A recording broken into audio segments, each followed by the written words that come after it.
opportunity to learn about my own culture.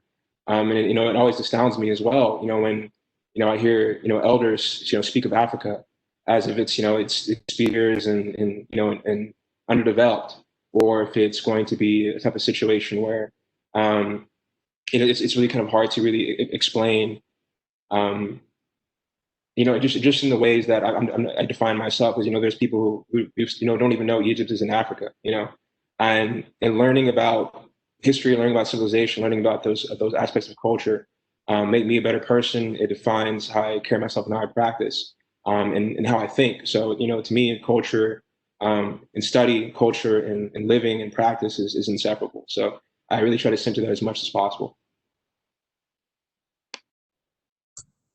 Thank you. Go ahead, Marcia, and then Dr. Burnett. Yes. So for all who don't know, my name is Marcia Smith, or Marcia. Both of them are, it's Marcia, but I say Marcia. When I was in the military, it was just a lot easier, even like with the appropriation or other things you were speaking of, I started calling myself Marcia because it was just easier to maneuver within the military ranks with your Caucasian counterparts. As crazy as it sounds, people, yes. In the military, I had to, start going by Marcia just to get through some of my processing because it was just easier and, as far as life goes on. But as far as me, I'm from Washington, D.C. I graduated from Howard University in 2008. And so culture, as we all know, being from Howard and being from the Mecca of Black education and the capstone of elevation, just culture to me is self-identification, self-love, and being a Black woman was always at the forefront of my self-awareness. So I always wanted to have a brand and bring about a sense of pride and awareness to my community. So I started Black by Popular Demand around 2009 or 10, and I've been rocking and rolling ever since. So my plight as a Black woman and me, having this self-awareness and this confidence as a Black woman, I just wanted to exude that to everyone in the world and come up with a brand that talks about different aspects of the culture and just shows the love of it all as you see on a daily basis. So that's what I'm here to do, and here to show that love throughout GSU today. So thank you for having me. Thank you for being here with us. And last but certainly not least, Dr. Burnett. Hi, everyone. Thank you so much for including me in this panel. I always love participating in the Multicultural Center events because you always put together really diverse panels that reflect not only the student body of Georgia State, but also the immense diversity of our country. So I'm a little thrown off by the question because I was not expecting this one. And I rarely am asked to speak about my own culture, one of the privileges of passing as white. Or being white, depending on how you put it.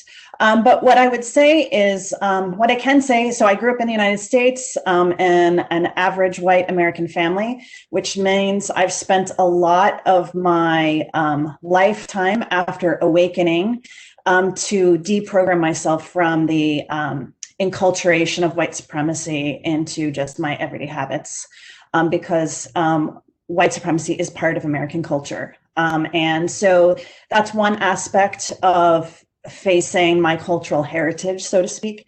But another thing is, as a cultural anthropologist, I've spent a great deal of my time studying Rwanda and the issues of racism and racist killings and propaganda in the Rwandan genocide. And so that makes an interesting comparison with the United States. And I'm also Rwandan by culture now. I have a Rwandan spouse. I speak Kinyarwanda. And so it's an interesting phenomenon when I'm in Rwanda because local people usually assume I'm not Rwandan. And then I break out my Kinyarwanda on them and tell them, I'm not your average white person. So get with the program. So that's part of who I am and what I do. And I guess I'll stop talking there. Thank you, Dr. Burnett. So we jump into our first question, and this is open for any of the panelists. Feel free to jump in, popcorn, however you feel. So what would you say is the difference between cultural appropriation and cultural appreciation?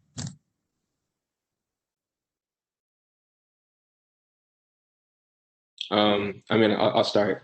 I think Dr. Burnett touched on it very well. Just given like a scenario here. Two people have a American Indian or Native American or indigenous headdress in their house. The first person, they had worked with the community, They had lived with the community. They had advocated alongside the community on issues which were important to the community.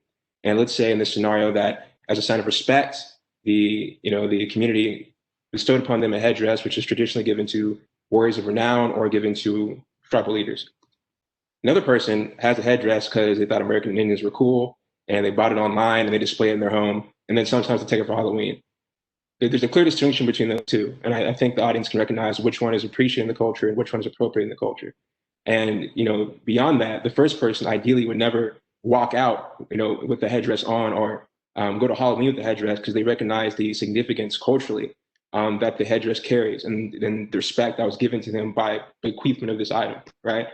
So that's how I see it. But generally, it's about appreciating the culture, being connected with the community and the culture, versus just taking part of the culture and assimilating it. And I think that's the key thing. And if one thing I always stress more than anything else, is people tend to place cultural appropriation, if there was a hierarchy, at the bottom. But cultural appropriation is inseparable from cultural imperialism, and it always ties together. So taking what's part of the culture and assimilating as part of the dominant culture without actually giving the significance to those things. To me, that's the big difference between the two. Thank you, Marcus. Our other panelists, the difference between cultural appropriation and cultural appreciation.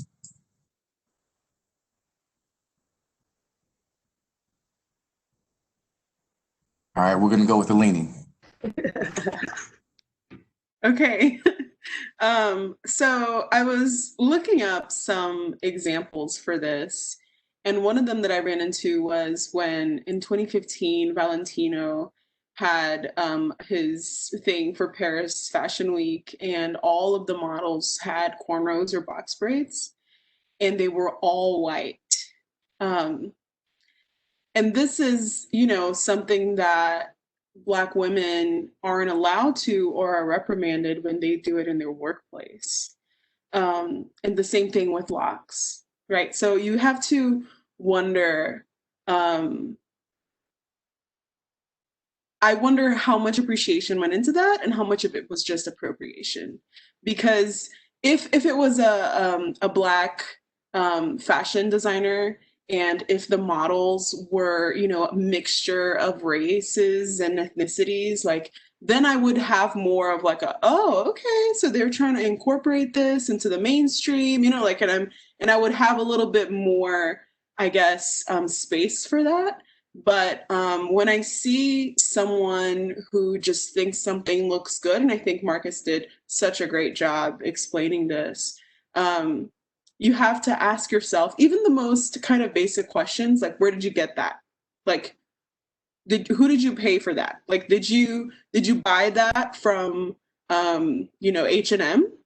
Did you go to Anthropology and find something that looked cool and you got it? Or did you actually, and because of the internet, there are people who, are making indigenous inspired, there are indigenous people making indigenous inspired jewelry, and selling it. And there are places that you can actually find things that you're I think this looks really amazing and I want to wear it. But you have to ask yourself, what is the tradition behind it? And you have to make an educated decision. And if you're just going with, this is pretty, I want it, you're what people say, you're Christopher Columbusing, where you just come into a place and you go, I'm the first person to ever think this was pretty, and now I'm gonna wear it, and don't I look great? While not actually admitting and recognizing the people that have had this as a part of their culture and often have been punished or reprimanded or outcasted because of that in their culture, when they go into white spaces. So yeah, I think that's the difference between appreciating and appropriating.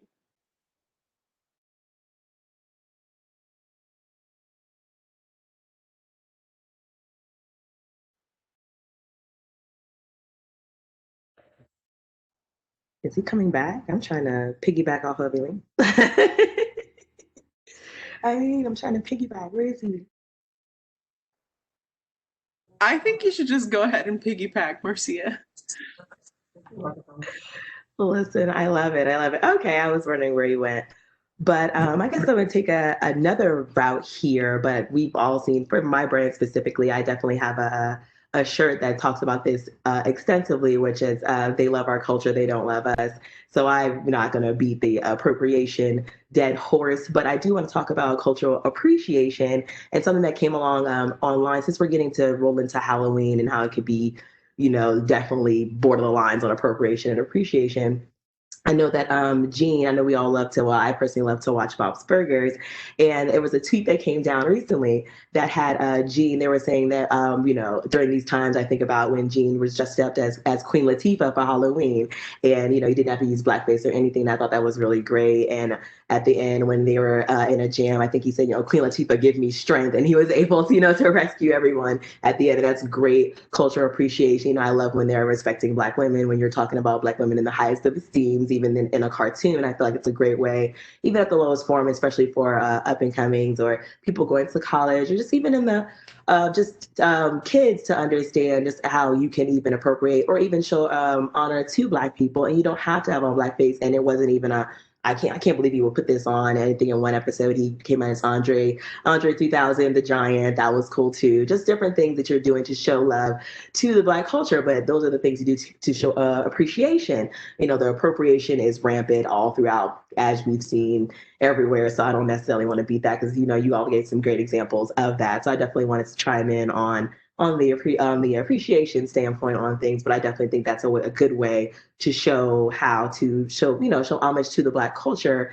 And appropriation we've seen, as you saw through fashion shows. I've seen it in fashion all the time through jackets, the blackface, the Gucci turtlenecks, just everywhere. It's always some sort of appropriation where being that I've lived in different countries as well, I know that they know exactly what's going on, but they're kind of prejudice against everyone, I would say. For European culture, it's like anyone can catch the hands rather than, just so much of a on Black thing. So, but yeah, I wanted to just chime in on a different aspect of that. But yeah, Bob's Burgers, appreciation of Black culture, and go in what Eileen was saying is, just wanted to piggyback off of that while I could. Thank you. I'm sorry, I think my network kind of went out for a little bit, but yes, thank you, Marcia. And Dr. Burnett, would you like to contribute to that one? I don't have much to add because the other panelists have pretty much said everything. What I could do is just frame it in a sort of academic, abstract manner. The real difference between cultural appreciation and cultural appropriation, which all of them have said in their own ways, is power. Who has power, who doesn't have power? We're talking both political power and economic power. So Aline's point of cultural appreciation, you can be white and appreciate other cultures, but who are you buying your things from, and other kinds of things. And also, this was already covered in your introduction, but just to quote a friend, queer Black scholar, Omotayo Jolowasho, "My skin is not your costume," is an important subtext or subheading of this talk. Blackface, brown face, yellow face, these are never appropriate. And I think Marcia gave some really good examples of ways to still dress up in costumes, appreciating other culture without engaging in oppressive aspects that would veer into cultural appropriation. All right, don't go anywhere too quickly, Dr. Burnett, because this next question, I'm gonna start with you and then we'll move down the line. Also, as a reminder for our participants, if you have any comments, any questions that you'd like to ask, please feel free to put that in our chat box. Also, I believe you have the ability to direct certain questions to specific panelists if you'd like, but that is always an option. So moving on to our next question. How does intersectionality impact our understanding or our implementation of cultural appropriation? Yeah, so the nice thing about being a feminist anthropologist these days is I don't have to define intersectionality for anybody anymore, because it's like become part of the mainstream, which like 10 years ago was not the case. So that is a cool thing. So let me skip ahead. I think intersectionality, Marcia's touched on this already. Aline has touched on it already. Like appreciating differences beyond culture and race, and how different forms of oppression compound each other and marginalize certain people among us more than others, or where certain kinds of oppression or appropriation become particularly acute. So I would say that's one of the primary places. I think one aspect I see, or one example of that, is as drag queen culture has become more mainstream, as it's no longer only people on the margins who really understand, like it's on TV all the time in a variety of ways, that is another place where I've started to see cultural appropriation creep in new ways that then compounds these intersecting forms of identity that oppress and marginalize people. Thank you, Dr. Burnett. We'll move on to Alini, Marcus, and Marcia, if you all have anything to contribute. So I was talking to my friend about intersectionality, because I think a lot of us thinks that it's just like a combination of, you know, I'm a woman and I'm Latina and I'm immigrant, you know, like, and kind of in this more neutral way, but intersectionality is actually where your marginalizations meet. And it's actually specifically about how you're disadvantaged and how you're discriminated against. So I just think it's important, you know, when we're talking about, you know, well, you know, I'm a woman and everyone here is like when we think about, for example, I tend to get political, but I can't not be political because it is my life. So here we go. The new justice in part of the Supreme Court right now, she's a woman. Shouldn't I be excited about it? She's a Christian, and so am I. So shouldn't that be something, you know, we have these intersections, I guess. But it's actually not something that is easy for me to be excited about, because us being women, and focusing only on that would completely disregard the other ways that I'm marginalized that she is not. So as a brown woman, as a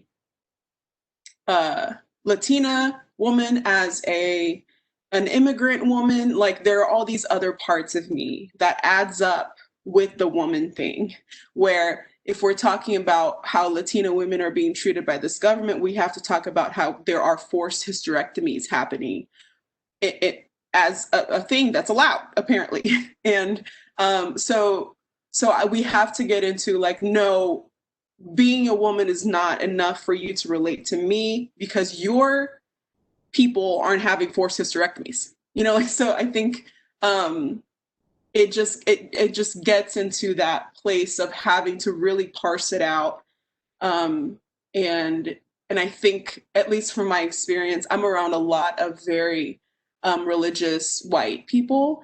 And from my experience, it's very hard for them to understand this, and how just relating with one part of marginalization isn't enough to actually like talk about the full experience. Got a little heated. No, thank you, Alini. Forced hysterectomies, that always gets me going. Oh, absolutely. Marcus and then Marcia. Yeah, and as the other panelists will touch on, when we talk about appropriation, it's never just culture. You know, you can appropriate masculinity, you can appropriate expressions of of LGBT. You can appropriate femininity. And one of the biggest examples of that is I guess white people, for example, appropriating masculine expression or Black masculine expressions through hip hop, for example. Like they'll see them acting a certain way, and then they'll adopt those characteristics, or certain behaviors, things like that, or even recognizing cultures within cultures. Ballroom, for example, is primarily Black and Latinx, and the ways that you have to understand how to navigate those spaces if you're white or if you're not of that color, right? So it's like, once again, knowing, okay, just because I'm LGBT doesn't necessarily mean I understand the uniqueness of the ballroom space, or I know what it means to be a Black trans woman specifically, with additional marginalization and violence that they experience on a regular basis, right? So it's understanding privilege and respecting the differences in culture, even with unique even with shared, I guess, quote unquote, shared identities, as Alini mentioned. So it's really just being really cognizant of those things. Like you're saying, always asking yourself, how am I showing up in this space? Who do I know in this space? How can I learn best about this space? And then, what does involvement look like? So it's just really being self-questioning, and really a lot of it comes down in my mind towards empathy, towards different people and how you show up there. But that's my 2 cents. Thanks, Marcus. And Marcia. Oh goodness. Being that being from Washington D.C., a very politically charged environment, or just being from somewhere that's always having some sort of just turmoil or peril going on within the city, growing up in the early '90s. As far as that aspect, coming up in that time, just imagine all the things you've seen as far as having Marion Barry be your be your leader and everything. So I've seen a lot. So as far as intersectionality, even this year, or I've said in these last couple of years, it's definitely the viewpoints have changed on intersectionality, if just speaking even personally, because I definitely kind of get a little, suck your teeth, have a little bit of disdain sometimes for intersectionality, because as a Black woman, as you see, even with Breonna Taylor, it's all too often, people come in and they try to come into this fight, but then we lose sight of, this person being a Black woman, or being, Black and being a woman. At the end of the day, sometimes it gets lost in, justice for all women, or like she was saying, like now we're focused on sometimes hysterectomies, we get focused here, and sometimes like as at the end of the day, we still don't have justice for Breonna Taylor. But then we'll have a situation like, just because Donald Trump is in office, unfortunately, like with the exonerated five, where this white woman, she can come in, doesn't know who her attacker was halfway, and then could put 5 Black boys in jail. And I even have problems myself within the school system here in Nevada with my own Black child. So I personally have issues. I have a shirt that said, stop criminalizing Black children, where my child was personally being accosted by the school system, to where I had to send them to school elsewhere.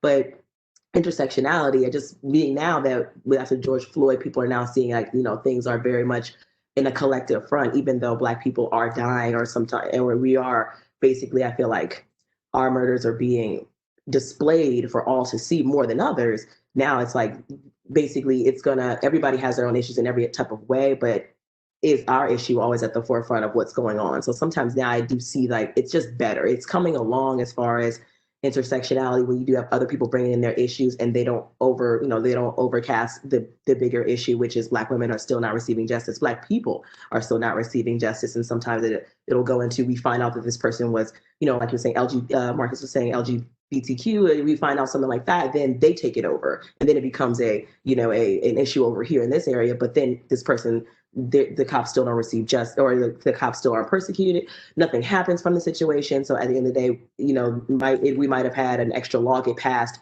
for, the gay community. Something will happen over here, but nothing happens for our community. And so I definitely, just starting, I'm very charged. They use my brand, I'm very radical. So this now, coming and actually seeing for the first time that people are actually taking your issues into account, that this year people are actually, seeing that, until you make Black issues your issues, this whole country will be in peril. Because as far as our culture shifts and moves the entire nation, until they sit here and see that, until you help Black people, or until you actually see and understand and empathize with our struggle, this country will not be in any greater states of affairs. I'm just saying. Drops mic. Thank you so much, Marcia. All right, we're going to move on to our next question, panelists. So can you think of a time you may have culturally appropriated another culture without intending to? And what do you now understand about that culture? What did you learn from that experience? So I'll open up the floor to anybody. Yeah, I'll be quick on this one. So the short answer is yes. And it's one of the first thing that comes to mind is something we've probably all been guilty of at one point in time. It's very minor to some people, but spirit animal, one of the biggest ones. Like, this is my spirit animal, that's my spirit animal. And it's like, and you can take a BuzzFeed quiz, and it'll tell you, which one of the questions is saying you're topping pizza, and that'll tell you what your spirit animal is. And you have like yoga instructors saying, I'm going to group you guys by your spirit animal. Ignoring the fact that it's to certain religions and cultures, a spirit animal is a very serious and significant thing, right?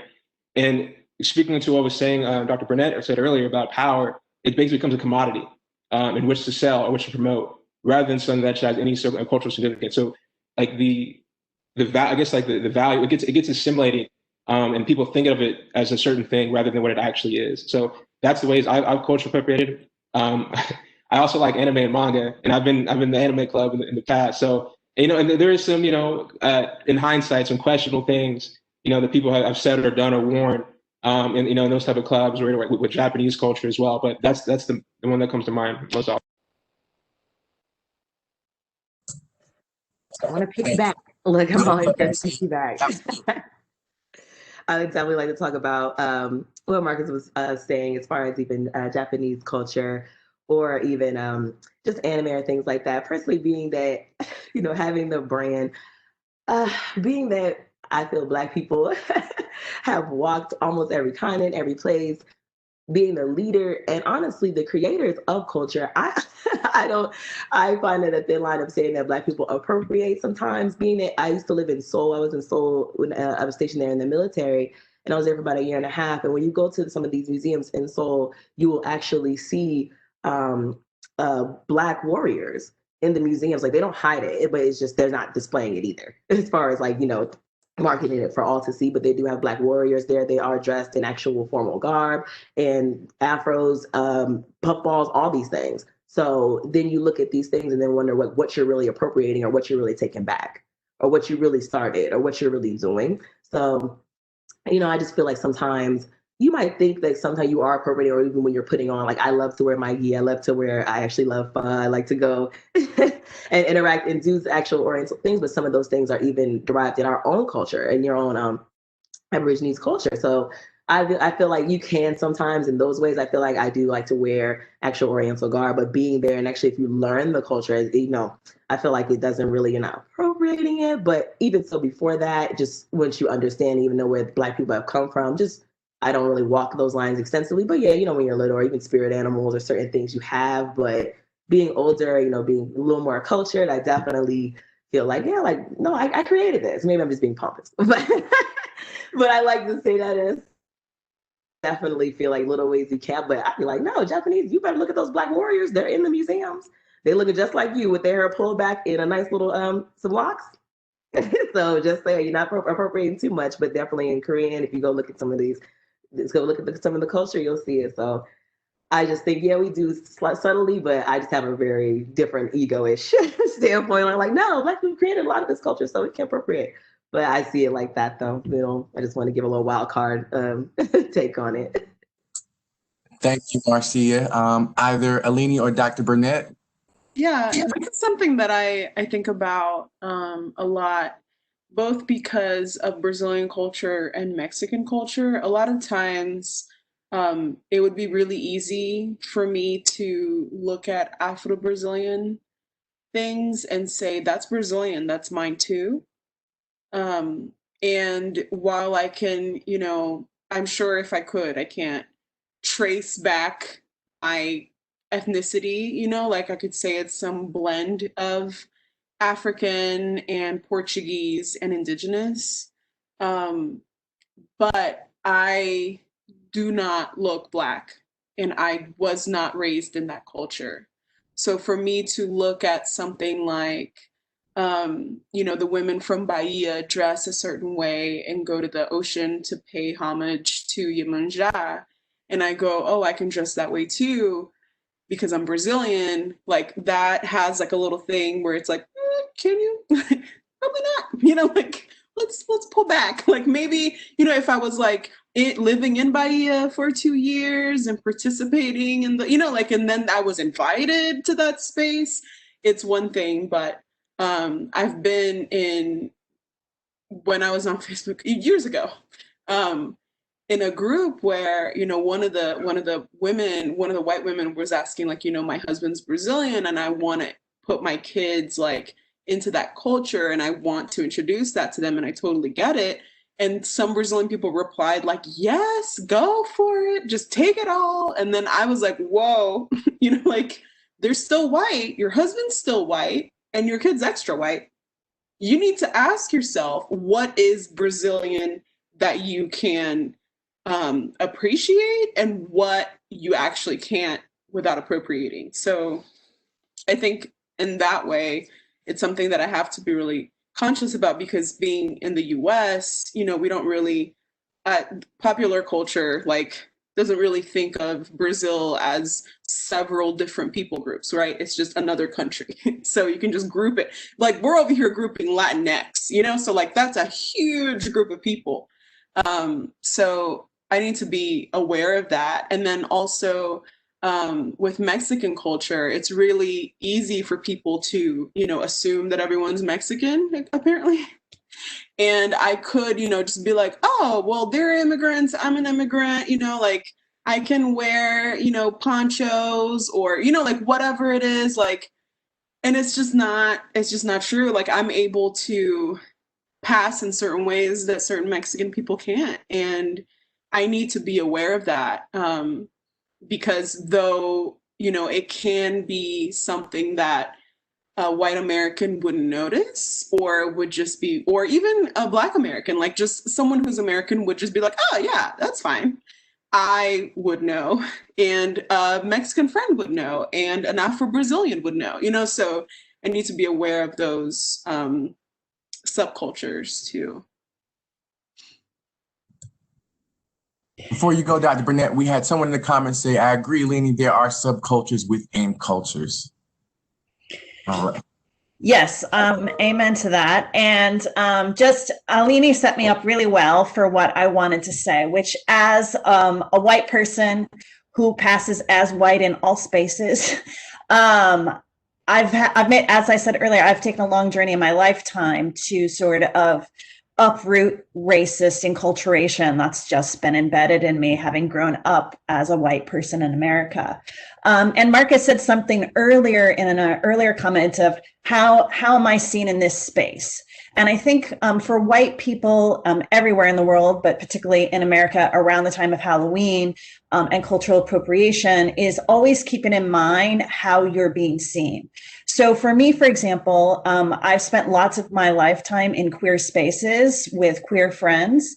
And when I'm with them, there are certain ways I can talk and be with them, which are not cultural appropriation in those spaces. If I say and do the same things in non-queer spaces, they will be perceived by many in those spaces as cultural appropriation because they can't see my affinity and my support for those groups. Similarly, I spend a lot of my time in Black spaces where I pass in those spaces as Black because people understand that I'm part of the struggle. I'm an anti-racist, and I live with 3 people in my household, 2 Black teenage boys and a Black man. Part of my life, I am Black. But if I'm in a predominantly white space, I cannot speak in certain ways. I can speak in Black spaces because, again, it's going to be perceived not only as appropriation, but also as racism.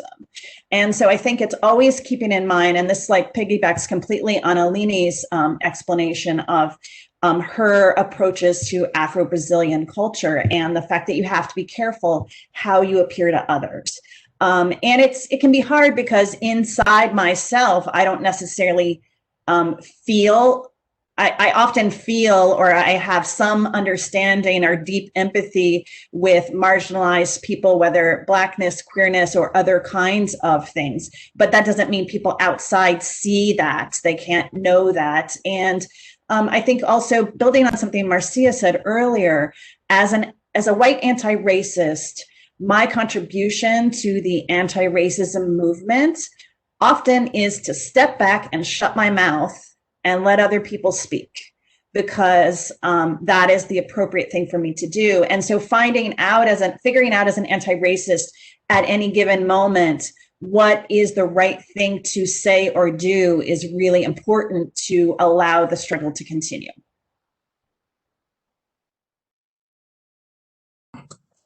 Thank you, Dr. Burnett.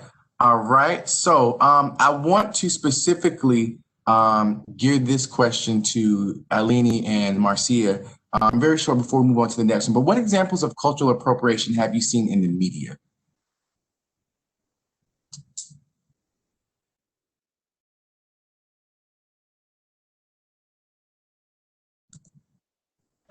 So I'll go first just to say I take a pass on this because I do not keep up with media. So like I have no ability to speak on this. Awesome. Marcia, I see you cheesing hard. You know, these questions are loaded for me. I'm like, how do I start? Like, where do I begin? It's like, oh gosh, so the examples you've seen in the media. I'm trying to think of like a more recent, or like a appropriation. I'm trying to find one. There's even like something we can just see like immediately. I really don't have anything that is that was very immediate as far as appropriation. As we always see the cornrows, I'm always with as far as the fashion aspects of things. So I always is the Gucci sweaters and everything like that. So it's like I'm trying to think of something that recently has happened that because they've been pretty quiet ever since George Floyd. People have been we've been pretty quiet. This has been great, and I feel like they've been kind of trying to tread lightly on just blatantly throwing out stuff like as they have before, or even just a thing we had out here where it's the Miley Cyrus picture. I know that happened like that was in August, but just when she had posted a picture with WAP, or she had like a WAP thing on and it said white and privileged. Just little things where it's like they'll immediately start throwing out phrases, or when they see songs come out, they're now they're all white, even though that was Cardi B or just a minority based kind of, not necessarily Black woman or anything, but just they'll immediately start throwing out phrases, or even the protect Black women thing with Meg Thee Stallion throwing that out there, and other women or just saying like, or protect all women, or this just appropriating or trying to even come into that campaign, or even appropriating different pieces of that Saturday Night Live, her setup. Just that's appropriation in and of itself. It's like you're not giving her any credit. At the end of the day, it's like, how are you now an activist and you're singing about twerking and this and that? Just like anybody else does any type of rapping, you're acting like if you're a leader in your community, or if you have just enough of a following to where you can make change and you can be effective, then how, if you were shot in the foot, how can you not talk about protecting yourself? How are you not an advocate for your own safety and your own well-being? I don't understand. But now people are saying that she can't speak out about that, but in other terms, just still, singing lyrics, talking about you're a savage, this and that, but you won't, speak up for Black women. You won't talk about how, we're not protected, we're not respected, we're not loved, we're not adorned halfway in this society, but you want to talk about the song. So I would definitely see that in media direct, like this happened, this is appropriation, but more of song, listening to songs, not fully supporting movements, not fully supporting artists, stuff like that going on. Thank you, Marcia. And then Alini, before we move on to our next question. Yeah. So this is kind of like, I feel like I need to acknowledge that I believe whiteness was a huge price that was paid. This group of European people gave up their identity and their country all to be able to be considered white, right? And to be able to have power. And that, the price that was paid that was bigger than that was by those who were being enslaved, okay? But white people gave up a huge part of their identity so that they could be considered people with power. It's something that they've constructed. It's not real. So I know that, right? But something that really bothers me is the "we are all immigrants" anywhere. Shirts, stickers. I'm just like, first of all, no, we're not, right? Like, there are people who were brought here against their will, so they were not immigrants. People who came as colonizers were not immigrants. They were imperialists, like they weren't over here like trying to assimilate into whatever culture was here. They came to kill and destroy and take over. So the whole like we're all immigrants thing, I know that it's coming from a good place. And I know, the whole like whiteness thing. And if you go back, it's like, yeah, find out where you're from, girl. Like, go find your family in Ireland, like that's good for you. Like your great grandparents were immigrants, like I want to encourage that. But when people say we are all immigrants, it not only erases Indigenous people and Black people, but it also makes it seem, it erases the plight of the real immigrant, right? It dismisses the real actual disadvantages that the immigrants who don't blend in, right? Like the immigrants who don't speak without an accent. Like you're actually saying that their life is the same as your life is the same as their life, and it's just not true. So that's something that really bothers me. Also, what I agree with Marcia, like so many of these things of getting like Black Lives Matter, BLM, and then suddenly it's like, I don't know, boobs lives matter for breast cancer awareness, and you're like, no, like come up with your own stuff, like, yeah, sure. Like, yeah, we're all anti-breast cancer here, like let's all defeat it, I guess, but come up with your own slogan. Like that, don't be lazy and don't take the attention away from this very serious problem just because like they're like riding the coattails, which is just gross to me. Absolutely. We do have a comment before I move on to the next question. Someone said, true, true. I think the narrative of everyone being immigrants tends to erase actual history and the historical context of groups and where they settled. Just to give you some perspective, panelists, we have about 13 minutes and 5 questions. So if we could, this has been a fantastic conversation. And so I just want us to, if you have something, hit on that point, because I would like to address these questions because they are pretty heavy. So we often see celebrities and large corporations profiting from components of marginalized cultures and getting praised for expressing what actual members of these cultures are ridiculed and even punished for. Celebrities and corporations are often praised because something is said in said culture looks cool. Someone just give an example, because I think we kind of touched on some of these. And what are ways we can, more specifically, how can we hold these corporations, these companies accountable? And that is open floor.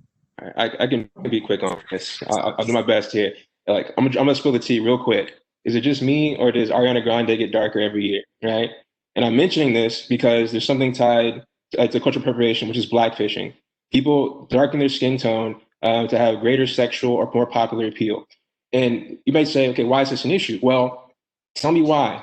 When Spotify released their playlist for Black History Month and glorifying Black artists, why was Ariana Grande on that list, right? She was on the list of Black artists for Black History Month. It makes no sense. She's Italian American. If you saw a picture of her from Nickelodeon and Disney, I mean, she was white as paper, right? So this is a situation where, talking to cultural appropriation, you never know the harm cultural appropriation does. Because even if she didn't intend for that, she still took up space that someone else could have been there who was actually Black, who could have actually showed up there. So in terms of holding people accountable, I mean, once again, we have to recognize just how important the issue is. I feel like a lot of people aren't on it because they're thinking of it in a very minor way. It's just about costumes, but it's more about that. It's about, like I said, it's about power. It's about economy. It's about making sure that there's presence in these spaces. It's tied to cultural imperialism. So anytime you see something like that, that needs to be challenged as much as possible. Anytime someone is taking up space like that, it needs to be challenged, needs to be brought into attention. 100%. That's all.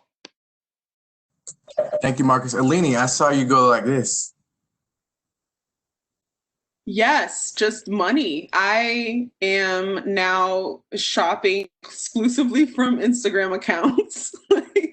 I'm like making sure, like I was looking at Marcia's account before this because I was like, okay, like what can I buy from this that wouldn't be cultural appropriation? But just like there are people who are actually making stuff out there. Pay them and don't pay these other people. Anyone else before we move on? That is it. You know how I feel about that Black dollar. Please remove your monetary influence from these companies. You call these companies out, you remove your dollar, and you take it somewhere where you know that your voice will be heard, that somebody has the same values as you, that is, that everything, the thought patterns align. So why not be with someone, or why not, join a company such as HEC Apparel that has the thought patterns and aligns with your viewpoints and whatever, and the struggle, essentially. These companies don't care anything. A lot of these companies, where they're showing that they don't care anything about you. Is, I know that me personally, I'm good for calling out a company. I'm a very radical brand. I can't sit silent on the sidelines for very long, because honestly, at the end of the day, you're downtrodden enough. For me, I feel like your voice is all you have. All you have at the end of the day is your voice. And being that I do call myself the voice of the people, I do call this brand the voice of the people, and to show that there is, life in motion through these garments, as I have, some of my political leaders on this shirt, Marcus Garvey, Asada Shakur, and everybody like this. If I can wear them on my shirts, then I need to speak volumes and speak from them as, through my items for the streets to see. So I just think it's a big issue with them even putting Black Lives Matter on certain things. I've called out Amazon several times for taking so many designs from my business and basically raping the culture and leaving and basically oppressing me through the process, through the platform. So just through that, just calling it out and see, like, you have no other choice. All they can do is delete you. And then from there, people will see that it's true, or, they're not going to delete you if it's true. So, and just basically calling out people that are appropriating culture, that are taking things, that are saying Black Lives Matter, that you don't see any influence, you don't see any donations to your community, you don't see anything that they'll have these Black business stipends. I want to see receipts. Where are the receipts for these companies that you're donating to, that you're donating for? Where are the list of people? Where are the follow-ups? And where's everything else? I don't want to hear about no more. We've donated to Black businesses. We donated this much over here. We're doing this grant over here. Show me the receipts. Show me where you're implementing this stuff into my community. As far as that, stop posting about Black Lives Matter. Stop posting about my culture, because you don't care.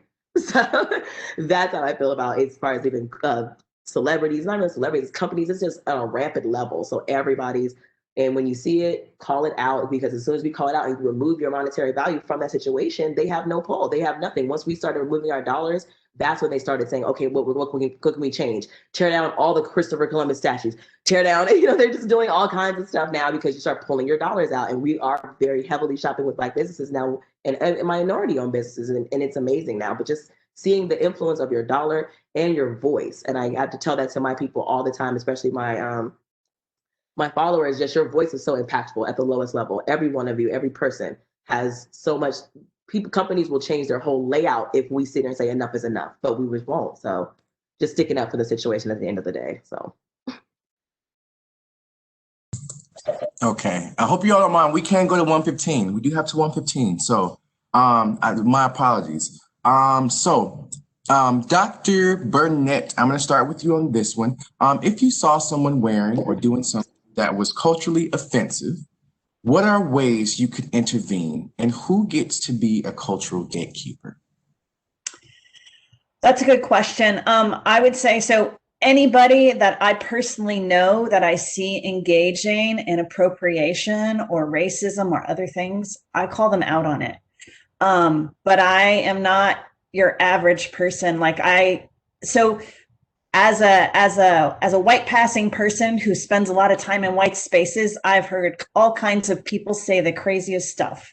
One idea repeated often recently by white friends is, oh, geez, it's gotten so much worse. All of this police violence against Black people. And I've had to be like, listen, this has been going on for hundreds of years. It has not gotten worse. It is just being exposed because of the ubiquity of cameras. And what really you should be outraged about is the fact that all of the Black people before this who weren't on camera never had a chance of getting any justice. And that's what you should be outraged about. So I think that's sort of how I engage in it. In terms of appropriation, if it's not my culture, if I can't articulate clearly why it's appropriation, I may just ask some questions and go about it with the Socratic method, like, why do you think that was a good choice?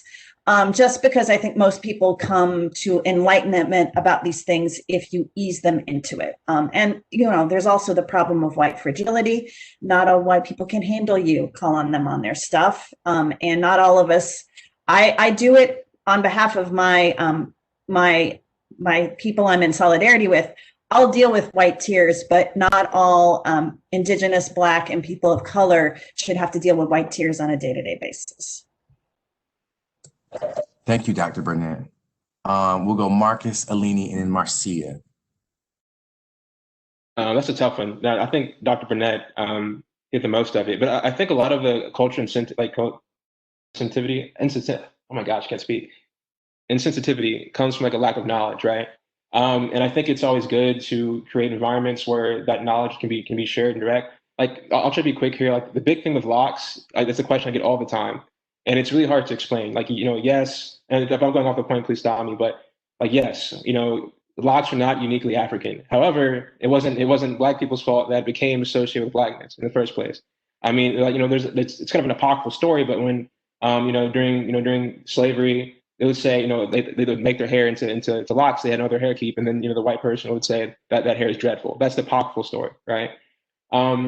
And in certain cultures have different meanings for their locks, right? In terms of, like, sometimes it's religious for the Rastafarian, for the Maasai people in Africa, it was meant for their warriors and that color different ways. I mean, so it's like it's recognizing just because that was back then, but this is now. So you need to be. I would do my best in terms of engaging with them, saying, "Hey, this is my culture. Here's the history behind it. Here's why you might want to rethink this." If it's my culture, if it's not my culture, then I defer to whoever person's culture it is. And usually, like, even if someone was white was telling me about Native American culture, something I'm doing that appropriating, there's no reason I shouldn't at least consider what they're saying, and then say, okay, well, this is what they think. Maybe I should rethink this. I wonder what an indigenous person has to say about this, right? I mean, it's just really like you have to be willing to be curious. You have to be willing to seek. You have to be willing to learn. Without those things, there's nothing I can really do for you, right? But that's my 2 cents. I hope that was in line with the question. But perspectives, Alini and then Marcia. I like that a lot, Marcus. Like, that people usually, when they're being insensitive, it's a lack of knowledge. And then if it's not a lack of knowledge, they're not worth us spending our energy to try and talk to them about anything. So I know that I have a coworker actually who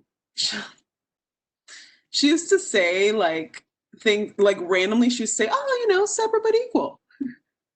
Like, we're gonna, like, just about random things, like, oh, we're gonna go in different lines to get the food. Separate but equal.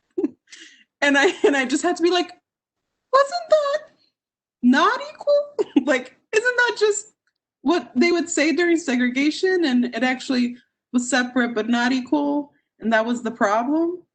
And it made her go like, oh my gosh, yeah, you're right. Like, and then just she stopped saying that. So I, like, approached that with a question. And then there was another time when she did say something about spirit animal. And I was like, I think that maybe we should change to, like, Patronus, which now, Harry Potter's maybe problematic because of J.K. Rowling. But, like, maybe we should switch to Patronus. I know that I've had to make that switch just so that we're not being disrespectful, without really wanting to be. And she was like, oh, and it was kind of awkward. Like, there was, like, silence. And then she was like, yeah, okay. And I haven't seen her say spirit animal again. So, like, it's the way that you do it. And, like, you sometimes there are things you can replace. You can be like, use this instead.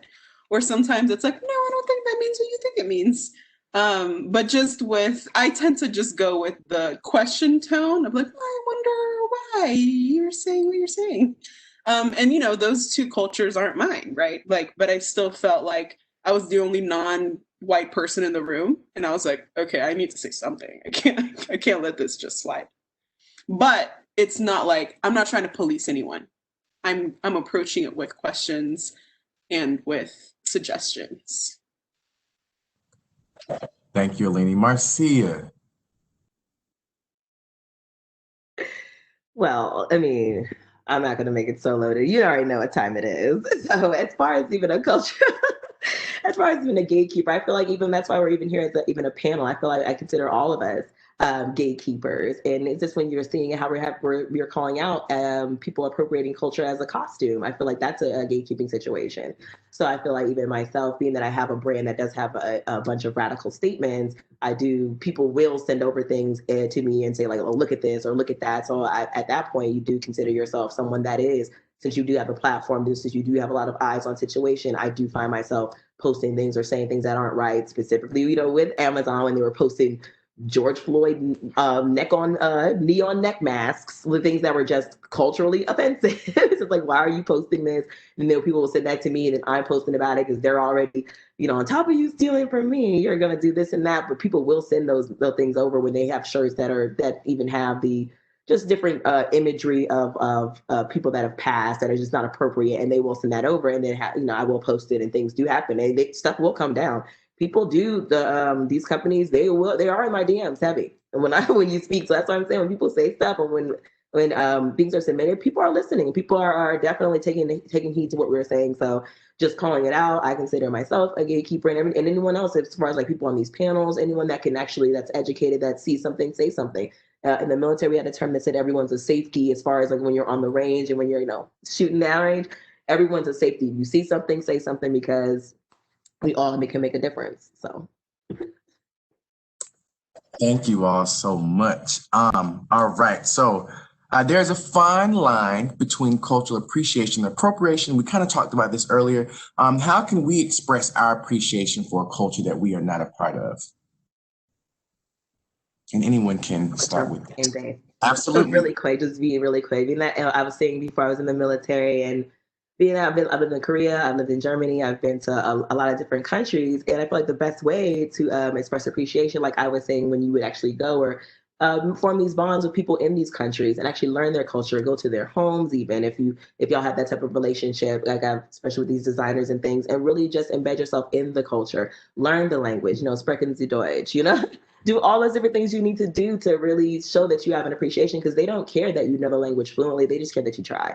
They care that you care that you're actually engaging them in a manner where it's just you care enough to learn about their culture, which makes them want to learn about yours. So I feel like that's the best way to show their appreciation. To like, I have items that I'm actually going to come out with some actual use or some Oriental garb, things like that, where you pay homage to places that you've been or have seen, talked to, got influence on at least. So you're not appropriating and showing your appreciation for that stuff.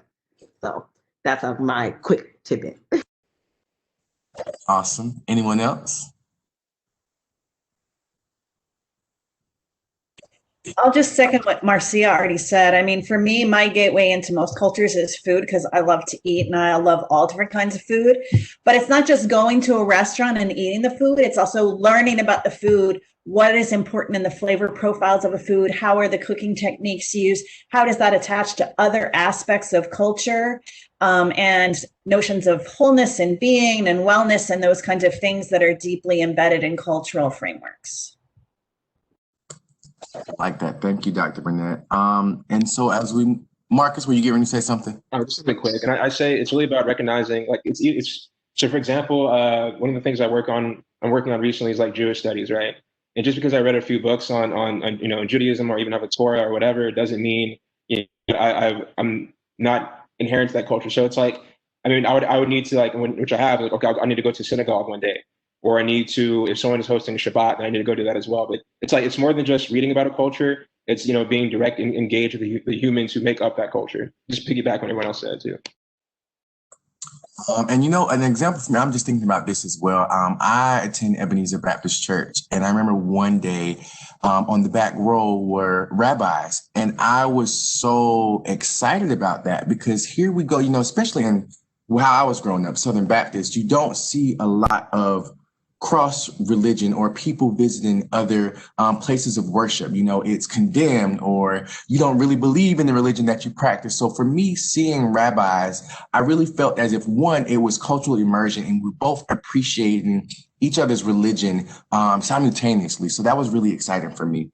So I want to move on to this next question. We have our two final questions. And I really want to open up with Dr. Burnett and Marcus, as you all are GSU affiliates. GSU has a rich international population, and we pride ourselves for being one of the most diverse institutions of higher learning in the nation.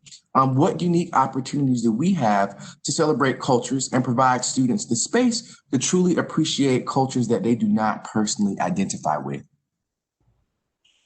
Just quickly, I'll say, for me, I've been at Georgia State for 5 years and a few months now, and it's changed how I teach and how I interact with students, in that I can teach on race and cultural issues in classrooms in completely different ways than I used to at predominantly white institutions, where only 10% of the students were African American, in majority Black cities, in fact, and very few other Indigenous or people of color in the student body.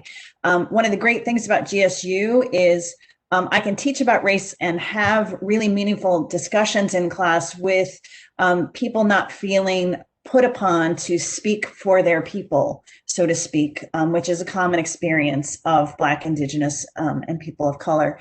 And so that's one thing. I think in terms of how we can build on that, I think these kinds of events, hosting these, having meaningful conversations, and then getting Georgia State people and students to go out in the world and spread like a different way of being.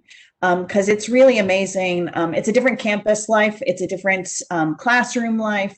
And I think, I think finally the university is tackling this. We also need to work on diversifying the faculty. That's the one part of Georgia State that's not yet reflective of the city we live in or the students we teach.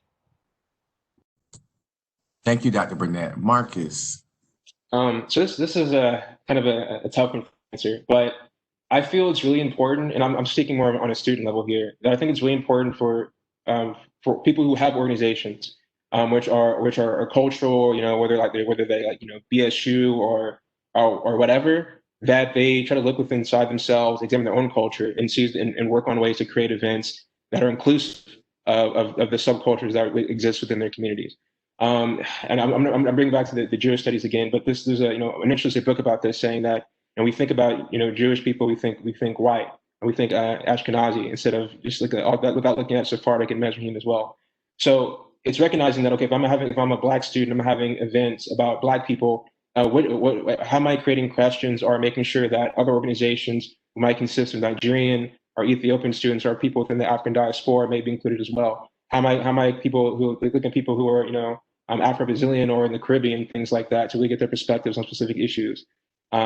So I would really focus on, just to summarize, what is my culture, what is my organization, and how am I creating a space that's inclusive of other people within my culture, and other cultures as well, based on the questions that we have and the goals that we have. So that would be my 2 cents on that. All right. And I know Alini and Marcia, you all don't necessarily attend Georgia State, but in general, how do you think institutions, if you want to chime in for this one?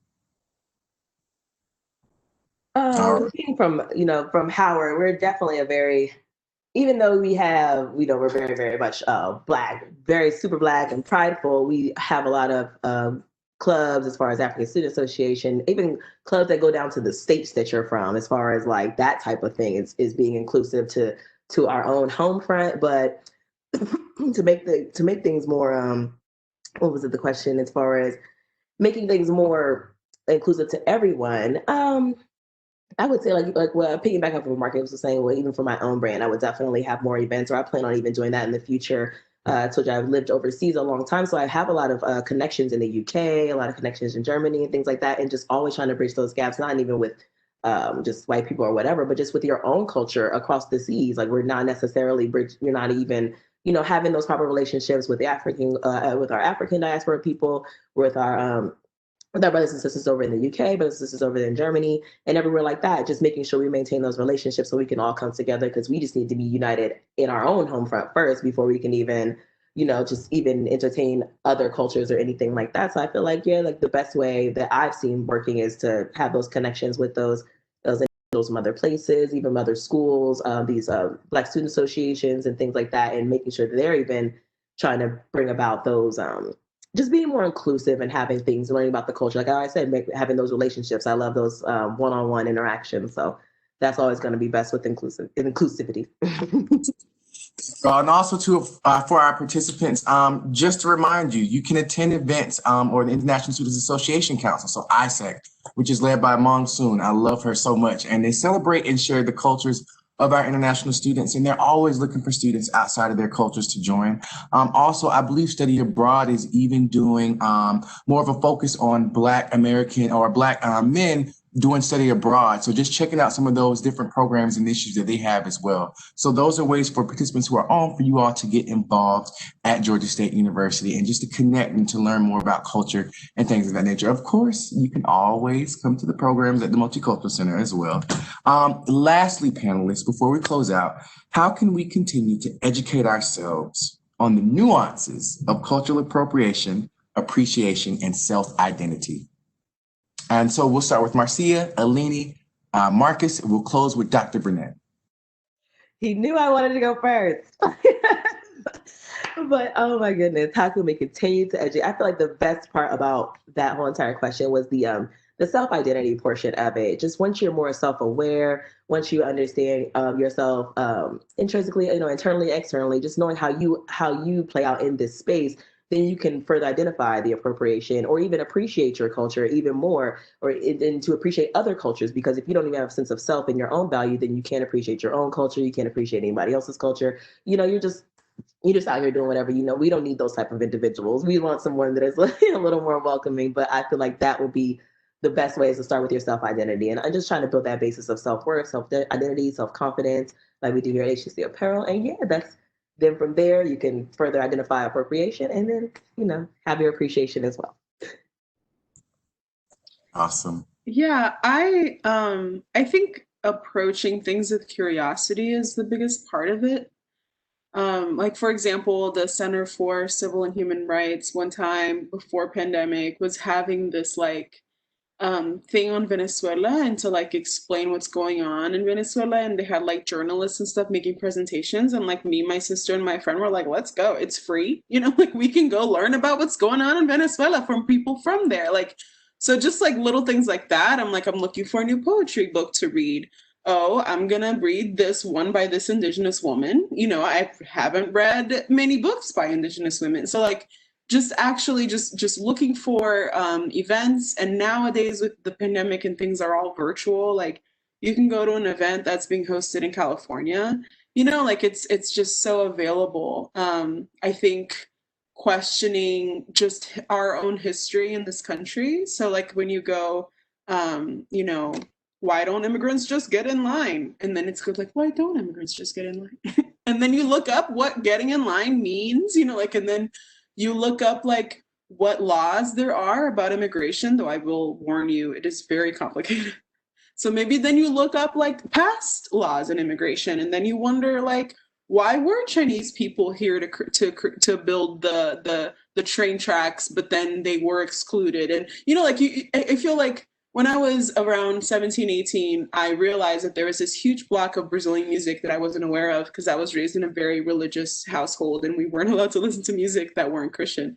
And there's this whole movement called tropicalismo in Brazil. And I was like, what is that? And I just started Googling it, YouTubing, and suddenly I was like, oh, all of these people I love. And it's just approaching life with curiosity and being open to learn new things, I think is a huge part of this whole appreciation thing. And I think it's super important. I think? Yep. Okay. So one of my favorite quotes is from, and I always think about this quote when I'm doing anything, it's from Lycurgus, the Spartan lawgiver and philosopher. He says, for those who want democracy, start within your own home. So to piggyback what other people have said, really look at your own culture. Really find the nuances and differences in your own culture. I think a lot of problems with this is that people get and this is something particular to America especially, we get so focused on this black and white dichotomy as if you're either black or you're white or you're brown, and then and that's all people will see you as, without recognizing, okay, you can be black, but as we stated previously in conversation, you can also be Nigerian, Ethiopian, you can be from Arabia, you can be from the Middle East and still be African. You can be from Portuguese or from Portugal or from Brazil and still be African, right? And so when you first think about it, just forget about brown, forget about black for a second, forget about white for a second. Really think, I'm a Black American. What is other people's experiences like? What is their culture like? How does that play in the United States or play otherwise, right? Because a lot of people will go across. A lot of activists have the same problem. They'll go overseas, they'll try to do activist work there, and they're thinking black and white dichotomy. And then, in Nigeria, for example, they're thinking, okay, well, it's not just black and white; it's black, it's Arab, and now someone's a Berber. And then the whole cultural situations work there. So short and sweet, break out the dichotomy, look more specifically about the nuances within your culture, learn to appreciate those things, and then learn with other cultures by engaging their cultures in a very direct humanistic level, as other people have mentioned. And that'd be my 2 cents. Finally, Dr. Burnett. Lots of pressure to go last here, but let me just endorse everything all the previous panelists already said on this question. I think adopting a position of curiosity, asking questions. I think also, though, owning it when you make a mistake, owning that you've hurt someone's feelings, whether intentionally or unintentionally, and And then following up and figuring out how did you hurt their feelings and what is it in your actions or your clothing or other things they found offensive so you can understand and learn from it. And I think anti-racism is an ongoing process that we all have to be engaged in order to build a better society and overcome it. Absolutely. So first off, panelists, I want to thank you for a very remarkable, refreshing, and educating conversation. Your answers were impeccable. We have participants saying thank you so much for the questions and the responses from everyone. This has been a very fulfilling conversation. Marcia, I thank you. I know it was 8:45 a.m. West Coast time. I apologize. I'm always operating in the East Coast. So thank you for just allowing the time, all of you, for allowing the space and the time to give your thoughts and your expertise on cultural appropriation and appreciation. I can't say thank you enough. Just to let the participants know, we do have an event next Tuesday called Stay Woke and Vote. That is a little bit different than our normal format of Talk Tuesday. So we'll be tabling in Unity Plaza at Georgia State, and we will be doing just Instagram Live interviews around your thoughts and your ideologies around our climate. And then on Wednesday, we're actually going to have a debrief for our pop talk for the election. And then our final talk Tuesday is in collaboration with International Education Week, and that is Business Meets World. So we'll talk about how our identities really shape our perspectives and help us navigate the workforce in whatever way or shape or form our workforce is, whether that's international work or entrepreneurship or anything like that. So yes, check out those latest events from us. Once again, panelists, we thank you and enjoy your final talk Tuesday. And I'd like to let everyone know to always be you, multi-you. All right. I will see you all later.